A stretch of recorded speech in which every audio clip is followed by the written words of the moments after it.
Doctor Radhakrishnan நகர் சட்டமன்ற தொகுதி இடைத்தேர்தலில் வரலாறு காணாத வகையில் மகத்தான வெற்றி பெற்றுள்ள முதலமைச்சர் செல்வி ஜெயலலிதாவுக்கு மத்திய அமைச்சர் திரு பொன் ராதாகிருஷ்ணன் இதயபூர்வமான வாழ்த்துக்களை தெரிவித்துள்ளார்.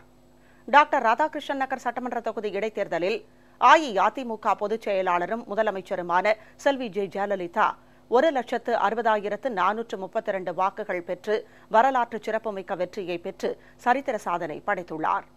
முதலமைச்சர் செல்வி ஜெயலலிதாவின் இந்த இமாலய வெற்றிக்கு பல்வேறு அரசியல் கட்சித் தலைவர்களும் வாழ்த்துக்களை தெரிவித்த வண்ணம் உள்ளனர். மத்திய சாலை போக்குவரத்து, நெடுஞ்சாலைகள் மற்றும் கப்பல் துறை இணையமைச்சர் திரு பொன் ராதாகிருஷ்ணன் வெளியிட்டுள்ள வாழ்த்துச் செய்தியில், ஆர்கே நகர் சட்டமன்ற தொகுதி இடைத்தேர்தலில் பெருவாரியான வாக்குகள் வித்தியாசத்தில் வெற்றி பெற்ற தமிழக முதலமைச்சர் செல்வி ஜெயலலிதா அம்மாவுக்கு தனது இதயபூர்வமான வாழ்த்துக்களை தெரிவித்துக் கொள்வதாக குறிப்பிட்டுள்ளார். வாழ்வில் எல்லா நலன்களும் வளங்களும் பெற்று முதலமைச்சர் பல்லாண்டு வாழ அன்னை பராசக்தியை பிரார்த்திப்பதாகவும் மத்திய அமைச்சர் திரு பொன் ராதாகிருஷ்ணன் தெரிவித்துள்ளார்.